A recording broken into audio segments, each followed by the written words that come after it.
Won't you take me back to Tennessee? The award-winning Tennessee WildCast is on the air with the latest info about hunting, fishing, boating, wildlife watching, and all things outdoors. This episode is brought to you by GSM Outdoors, whose vision is to preserve the sportsman's legacy, fuel innovation, and enable the next generation of outdoor enthusiasts. Think outside. That's where you'll find us. Now, make welcome your host, Jason Harmon. Hello, everybody, and welcome back to Tennessee WildCast. We're glad you're tuning in. Thanks for watching. Thanks for listening. We got a great show lined up for you today, and Johnny Allred is back in the studio with me, helping me co-host. His mic's not on. He's here somewhere. Can we hear him? There he is. There I am. All right. Yeah, so Johnny's with us, and he's the development director for the Tennessee Wildlife Resources Foundation. Yep. And just happy to have him help co-host today. Happy to be here. Thank you for having me. And it's glad to have these fine GSM folks here with us. Yeah, another special show with some GSM Outdoors folks, and they're helping sponsor this show this year, and a big supporter of the foundation, has been for a long time. Yep. And we're excited to have Brian Robinson with us, and Crispin Powley, and yes, we're going to talk fishing today. So I'm excited. It's February, so it's still a little cooler. So we're going to talk some cold water fishing and things that's going on right now. Spring is coming. Yep, it's right around the corner, and then turkey season will be here before you know it. We're going to do a turkey show with these guys, so that'll be coming up in March. So keep your eyes and ears peeled for that one. But I'm excited to jump in today. Brian, remind us a little bit about who you are. You were on our Predator show we had back in January. So absolutely glad to be back here, guys, today. And I came on board with GSM back in 2012. I'd sold Western Rivers Predator Call Company to the guys, and stayed on board as a regional sales manager, and kind of worked with those guys handling some key accounts in the Southeast and out West. So, well, I appreciate you making us part of the team there as being a sponsor for this show. Appreciate the partnership. Glad to be here. Glad to sponsor Tennessee Wildlife and all they do over there for conservation and wildlife management. So thank you guys for having us here today. Yeah, no problem. So Crispin, tell us about yourself. Vice President, you're going to be on our turkey show coming up in a few months, but we're going to talk fishing today because you like to hunt and fish. Yes, what sir. I hear. Yeah, I do as much as I can of both. Been with GSM for about 3 years now. I've been in the fishing industry for about 25. Native Tennessean. I live in Benton County, and grew up in Henry County, and have fished. I don't know that I fished every lake in the state of Tennessee, but I bet you I'm in the top 90%. So fishing in Tennessee is it's very near and dear to me. Mm-hmm. It's amazing. We say this all the time, but the diversity of this state, from incredible. East to west, you got it all. It is incredible. You can go fish highland reservoirs, you can fish river systems, you can fish, flat colored water, deep clear water. We've got it all, in all species, and really good quality of fish everywhere too. Yeah, it's amazing. We're going to have to go fishing sometime. Say it. I just need a reason. So today, like I said, we're going to talk all things fishing. We're going to give away some stuff. This, as part of this partnership, they're GSM and is giving us some product to give away to the listeners. So if you're listening or watching out there, make sure you like, subscribe, follow, share, all those fun things, because that's how you get your name in the hat to win some products. You may not be able to see it all on the table. We're going to hold some up today, talk about some of these products, but I mean things like worms and buzz baits and hooks and all kinds of fun stuff. Today we're going to be talking about these products, giving them away, so make sure you do that. And one thing I want to mention real quick is our radio partners. We appreciate our radio partners. They do a lot for us out there. And we also appreciate Carbon TV for running WildCast. So make sure you check those platforms out as well, or listen to us while you're riding down the road on the radio. Today's station, WOKI, out of Knoxville, Tennessee, 98.7. Great fishing around Knoxville. Yes, sir. Ott Depot won the Bassmaster Classic there right in Knoxville. Pro fisherman right in Knoxville. We'll have to get him back on the show sometime.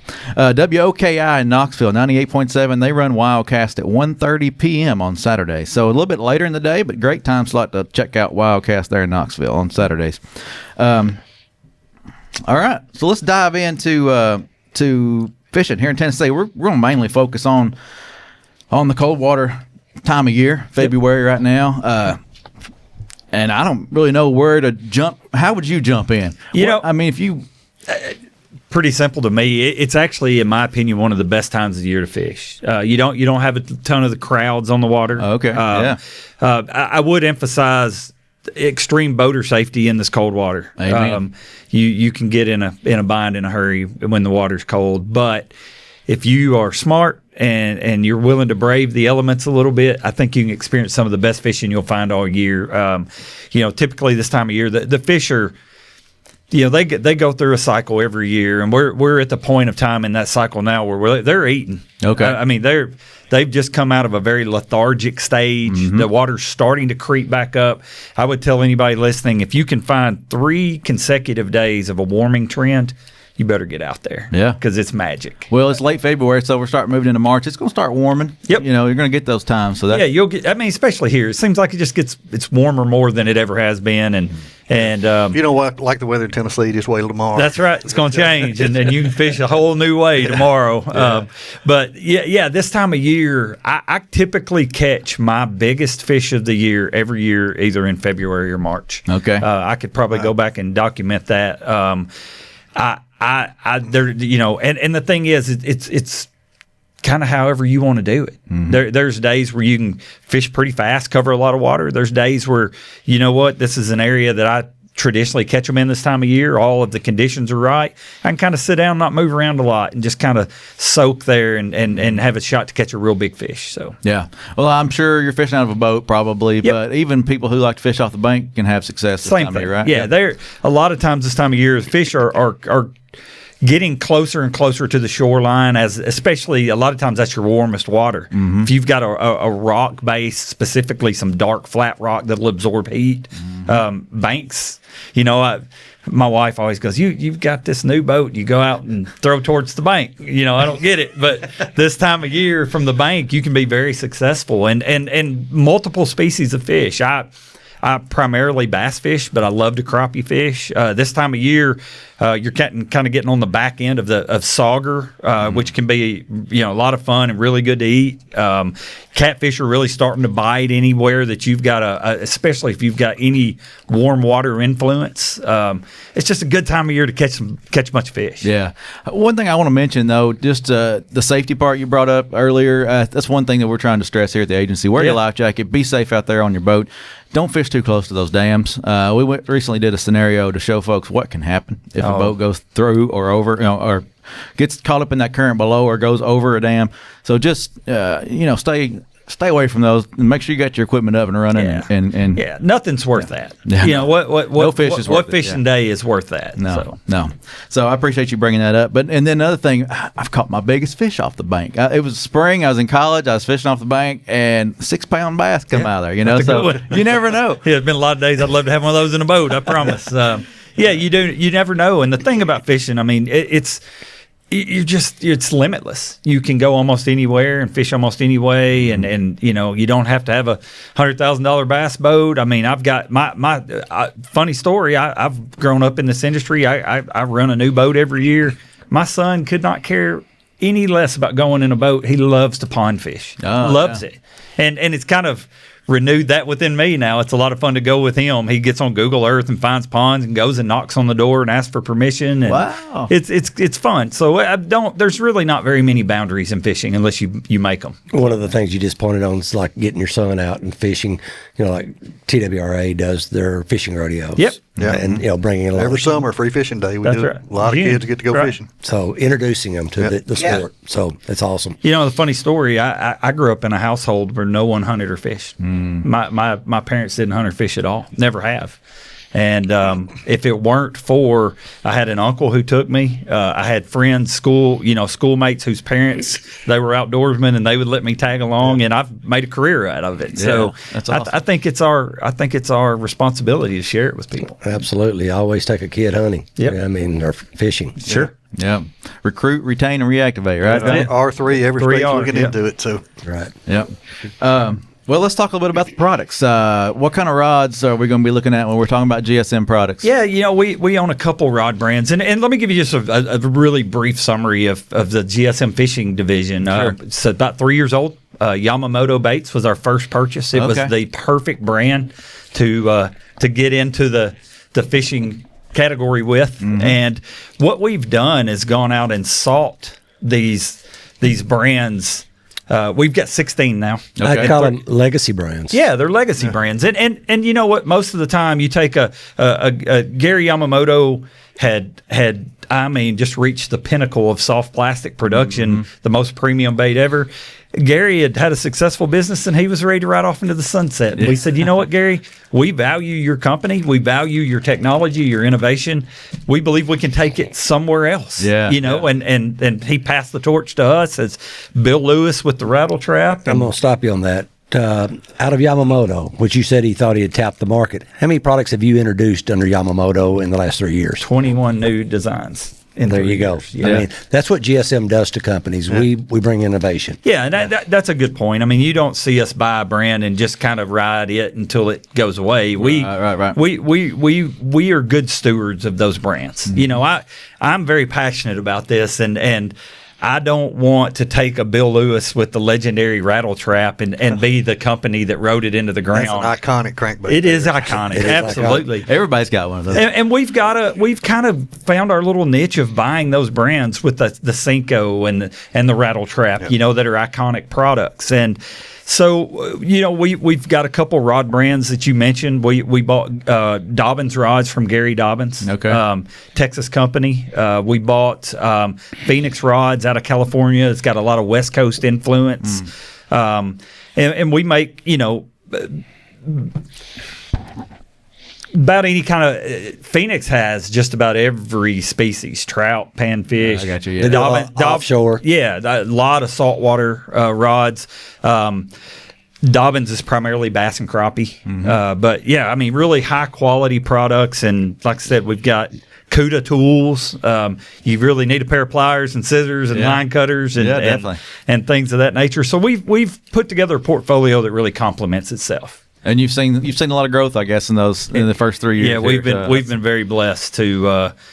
It makes me probably look better than I am, but we'll take it however we can get it. Yeah, that's right. Well, I can tell you that is a collaborative effort, because Crispin running that team over there and what they're doing with organic growth within these brands, new innovations, makes us look better than we should be. Because I'm on the sales end of things, and he actually runs all the shows, so he does brand, he does engineering, new product development, and acquisitions and everything. So he's got a full boat.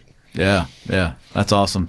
Well, let's talk about some of the baits on the table and how we could use them, say this time of year or any time of year, I guess. What's some of these that you want to highlight today? I'm excited to dive into them all. And like I said, all these are going into the package that we're giving away. We want somebody to be successful, and we're going to give all this stuff away. So. Well, I just threw a hodgepodge of stuff together, primarily bass. Okay. For me, that's just kind of my foundation in fishing. But, if I were going to highlight a couple things, one of the easiest ways to go get bit this time of year is to take a Big Bite Pro Swimmer swim bait. No pun intended, right? Get a bite this year. With Big Bite, right? We got a new slogan there. You're welcome. I appreciate that. Take all the help I can get. And a Buckeye jig head. This is the light wire shocker jig head. And literally, you can go throw this thing on a bait caster. You can throw it on a spinning rod. And you just reel it fast enough to where you feel that tail kick. This is one of the baits that when I take my son, my daughter, their friends, this is what I tie on and let them throw. It doesn't take just an insane amount of knowledge or skill. It's just like a lot like a lipless crankbait, right? You throw that sucker out there. This is the hammer trap, which is kind of the newest iteration of a rattle trap. Okay. And this time of year, when those fish, like I told you, 3-day warming trend, those bass start getting up near the bank. You go take a lipless bait, throw that thing around, and just reel it fast enough to feel it vibrate. You want to see your rod tip shaking. Less than 6 feet of water. Okay. You can really simplify it. You can really complicate it. But for the sake of people just being successful, I'm trying to be real simple. Yeah. What's the technology change? You said that's a hammer, different than the rattle. Yeah. So a lot of it's got to do with the just the design features of the shape. Okay. Of how water comes over the bait. Gotcha. This has what we call a tritone chamber. So you get actually 3 different sound frequencies, and there's a lot of science behind what triggers a fish to bite, Definitely. and their lateral line and how that relates to sound. And this is a really neat, modernized version of a lipless crankbait that Bill Lewis is kind of I mean, it is the name in lipless crankbaits. Yeah, I like that new. I like that hammer tray. I like that. Yeah, we're really excited about how it came out. Really nice packaging. The bait itself is real sleek, and it'll really catch them. Super easy. Awesome. If I could highlight one more, this is new for us. A lot more. Well, let's spend a minute talking about the trick shad. We did this. We actually started a brand, an organic brand, Buka brand, and it's named after a guy named Mike Buka in Georgia, who is just. He is an artist when it comes to swim baits. The guy's an expert. He started the Bull Shad brand, which has a cult following amongst swim bait fishermen. Wow. So we partnered with him to build these ABS versions of his resin baits. A trick shad from Mike is $200. Oh, and by the way, they're sold out everywhere. You can buy this for $40, which is not cheap, but it's it's 1/5 of what you pay for a trick shad. Definitely. And these are on the pegs at all of your better fishing tackle retailers, right? Right. Okay. Yeah. So, and this is a phenomenal big fish bait this time of year where they're, if they're going to expend energy to eat, they want to get the most bang for their buck. So a big gizzard shad that's a fillet to a big bass, right? Yeah. That's a ribeye. That's what they want to eat. Yeah. So this thing's super easy to fish. You can throw it on conventional casting gear. That's going to be my question. Do you adjust your rod size or the medium heavy or heavy rod to adjust for those bigger baits? Yeah, you should. When I was younger and had very limited capability for equipment, I struggled with some techniques and struggled with some baits because it's not going to be conducive to try to throw a heavy bait or rather a light bait on a heavy stiff rod. Mm-hmm. You're going to work yourself to death. You're not going to enjoy it. You're not going to be as successful. But when you kind of start to learn, and we've got tons of resources to give the consumer information to help them have the right equipment, pair this rod with this reel, with this line, with this bait, and it's the perfect combination. Yeah. Awesome. Well, that sounds like that'd be a fun one to throw, but it almost feels like you got a fish on the line. You know what? It's actually in the swim bait world, that's a pretty small bait. Okay, yeah. I'm the novice over here. No. And you take some of these rigs they throw. I mean, it's like a spool of fish or like an umbrella rig, umbrella rig. Yeah. Mm-hmm. Yep. Yeah, those can get heavy too. Yeah, that's can. That's a lot of lead and wire.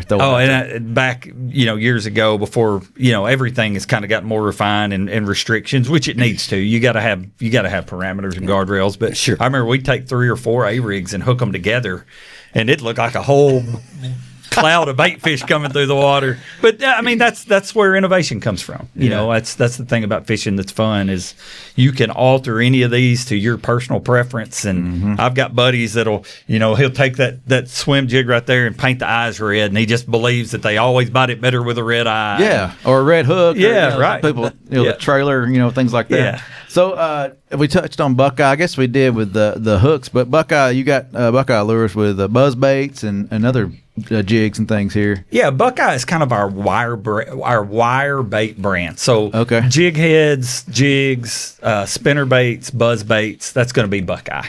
But one of the things that we do within the fishing side of GSM is we kind of categorize our baits under brands. Like Bill Lewis, for instance, is all hard baits. Okay.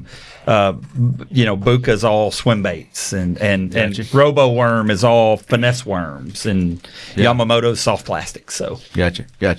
Well, I love to fish any time of year. I love to creek fish. What do you have in the line of creek fishing and things like that? Yeah, so we actually have several things that, and I do too. They're in the heat of the summer. Yeah, most of us grew up creek fishing anyway. Yeah, so we done it. in the heat of the summer, there's nothing more fun to me than grab a little spinning rod and go wade creeks. Yeah. Over there where I live, the east side of Kentucky Lake, there's some phenomenal creek fishing. Where are those at? There's some phenomenal creek. Okay. Just done on the other side. But we make a bait with Bill Lewis, and if I'd have known you were a creek fisherman, I'd have brought you one. The gnat. The gnat is phenomenal. It's a little tiny, we call it the gnat because it's little, but it's got a big bite, right? Like it's a little bitty tiny hard bait that swims about 3 feet deep. You can throw it on a light spinning outfit and everything that swims will bite it. I've caught crappie, bluegill, bass, white bass. It's caught stripers on it. Like it's a pretty fun bait to fish. And the gnat. It's a good name. Yeah. The thing is, one of the things I really pride us on is we're a group of end users. We're a group of avid, passionate anglers. Mm-hmm. And Wes that works with me, it's Bill Lewis's grandson. Wes loves to wade fish. Right. So, he brings that to the table, and we try to address all those different directions that, fishing's not one size fits all. No, yeah. And there's guys that love to bank fish, wade fish, boat fish, catfish, crappie fish, what have you. And we try to make something meaningful for everybody to be successful with their time. Yeah. Yeah, I think that's awesome, and it's cool that you have some of the family members still into those in those different. Yeah, we do that with a company. couple brands. Yeah, it's we believe in the legacy of the sport and these brands, and we just, like I used the word steward earlier. It's something that's very important to us. It's to steward these brands with integrity and grow them and better them. And sometimes you kind of got to know where they started to know how to take them where you want to take them. Yeah, definitely. Well, GSM's done a good job of that, and we talked about getting these products. You can buy them at any good retailer has all of your products. I mean, anywhere you shop for sporting goods, they carry your products. Yes, sir. Just drop in and get them. Yep, find them. I think this the new pack. You mentioned the new packaging on some of these too, and this jerkbait. I guess that's what I would call it, a jerkbait. Yeah, it's a jerkbait. This is a Bill Lewis product. Like I said, Bill Lewis is our hard bait line. Yeah, and we call it the scope stick. And this is a jerkbait that you can go fish like a conventional traditional jerkbait, but we engineered some qualities into it that make it a little more applicable and honestly just better for forward-facing live sonar. It's got a flatter front end where the bait's coming at you. It's deeper through the sides, and honestly, it's built to give you a little better return on sonar. Okay. So hence the name Scope Stick. Yeah, right? yeah. But the packaging's very unique. There's not very many things on the peg out there in that type packaging, and shows the bait real well. And we've got all the info on the bait on the package. So it's fun to not do what everybody else does. That's cool. So if you were going to go out today, where would you go? Where's your favorite place in Tennessee to fish? Oh, I shouldn't tell you this. Hey, you signed up. So fair. That's fair. I did. Or you were told to be here. I waded into this on my own. I asked him to be here. I didn't tell. No, I mean, Kentucky Lake is always. I live there literally for a reason. I live where I live because of Kentucky Lake. I do. It is one of the great loves of my life. With that being said, if I could pick any lake in Tennessee to go fishing today, I'd go to Center Hill. Okay. Center Hill is special. I think, I get the chance to travel all over the country and go to all these great lakes and talk to all these pro anglers and aspiring pro anglers. And it's amazing how many people don't understand how good that lake is. And I don't care if largemouth, spotted bass, smallmouth, if you're a bass fisherman, Center Hill is paradise. Wow. Okay. And this time of year is phenomenal there. Cool. Well, we'll have to. Well, I guess we already shared that. Yeah. I'll get out there and try that sometime. I mean, and literally Center Hill. It's 20-something years ago, 25 years ago. I lived in Middle Tennessee. I worked for Stratus Boats back then when it was over in Murfreesboro. Okay, yeah. And I literally every single weekend went to Center Hill. And I'd go up there, and that's where I learned to drag a ball head jig around and catch those big smallmouth and fish a jig and spoon and things of that nature. So I'm telling you, it is an incredible fishery. And it's a beautiful lake too. Yeah, absolutely. Yeah, the scenery's phenomenal. Well, have you ever found your way down to Chickamauga? Yeah, Okay. I fish Chick. I used to co-host a TV show, and I did a couple episodes on Chick, and that's speaking to the diversity of Tennessee fishing. I mean, that's your quintessential grass lake, right? Yeah. Chick has got some giants in it too. I mean, it's no doubt. It's a cool lake, but it fishes real small. each one of these lakes kind of have their own personality, and Chick to me just fishes real small, where Center Hill fishes real big to me. So yeah, well, and I've also often heard that like Del Hollow, up there, that's a great time of year. This is a great time of year to be on Del Hollow. That's probably in my top 3 right now. Well, you kept that a secret till I brought it up. I see. Yeah. I'm not going to lie to you. I just may not throw all my cards on the table. I like to fish Dale Hollow in April for smallmouth. Yes, sir. Smallmouth with worm fishing in April. God, Yes, sir. that's killer. Yeah, I mean, Dale Hollow is special too. I mean, I'm telling you, Tennessee, and I know I'm biased. I have orange running through my blood, but Tennessee has just got, quite honestly, there's very few states that rival Tennessee when it comes to fisheries. Well, if I recall earlier before we started this podcast, you said something about maybe going on location, doing a little fishing on maybe a podcast or two. So Yeah. I like where you're going there. You see where I'm going. Yeah, definitely. We need to get you out and then we'll do some fishing sometime. Say when. I just need a good reason. You tell me when and where you want to meet. Good. Awesome.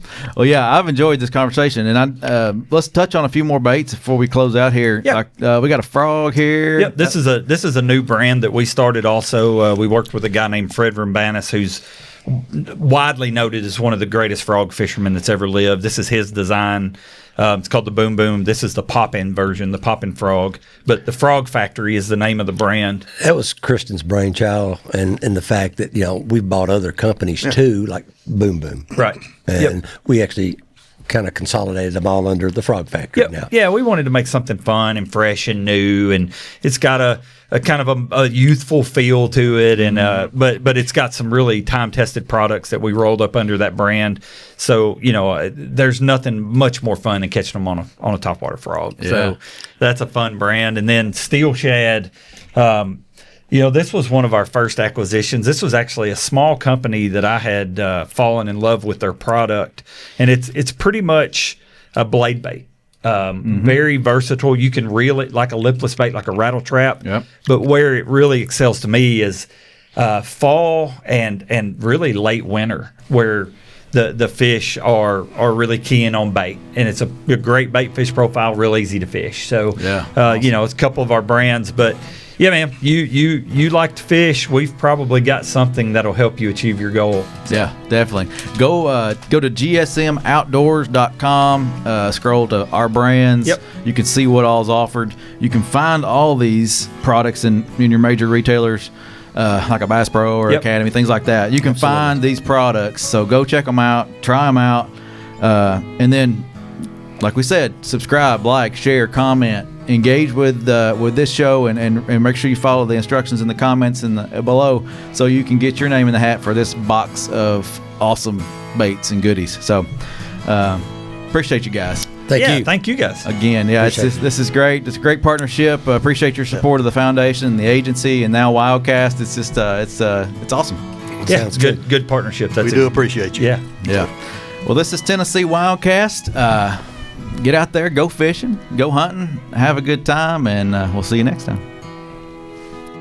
Stay connected with TWRA by visiting our website at tnwildlife.org and follow us on Facebook, X, and Instagram. You can invest in Tennessee's wildlife future by purchasing a license at GoOutdoorsTennessee.com. That's GoOutdoorsTennessee.com.